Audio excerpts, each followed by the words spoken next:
Bienvenue dans Au cœur de l'info sur France 24. Il est 19h à Paris. À la une de l'actualité au Liban, le Hezbollah qui lance une salve de roquettes sur Safed dans le nord d'Israël. 19h10, le débat, il est consacré à l'élection présidentielle américaine à 3 semaines du scrutin. Le match Harris-Trump est-il de plus en plus serré? Voilà la question que nous allons poser à nos invités. 19h10. On démarre avec l'actualité au Proche-Orient, au Liban, le Hezbollah qui a donc lancé une salve de roquettes sur Safed au nord d'Israël et qui affirme avoir visé aussi un char et des bulldozers israéliens dans le sud du Liban. Le numéro 2 du mouvement, Naïm Kassem, a fait un discours où il menace d'attaquer partout, je cite, en Israël.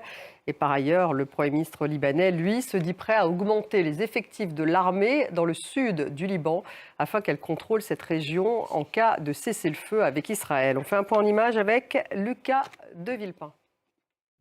L'Italie franchit un cap dans sa politique migratoire puisqu'elle envoie vers l'Albanie des personnes en situation irrégulière arrêtées en mer. C'est un premier groupe de migrants qui devra arriver dès demain. Les défenseurs des droits humains sont vent debout. On fait un point en image avec Johan Delera. En Martinique, le couvre-feu est finalement prolongé jusqu'à lundi prochain. C'est une annonce de la préfecture qui fait état néanmoins d'une nette diminution d'exactions et de blocages liés à la mobilisation contre la vie chère. Luc Lacroix et nos équipes de Martinique la première. Puis arrivé dimanche en Libye, les joueurs du Nigeria ont décidé de ne pas jouer leur match pour les qualifications de la CAN. Ils affirment avoir été victimes, je cite, de traitements inhumains. La fédération libyenne évoque de son côté un simple malentendu. On fait le point avec Florent Rodeau.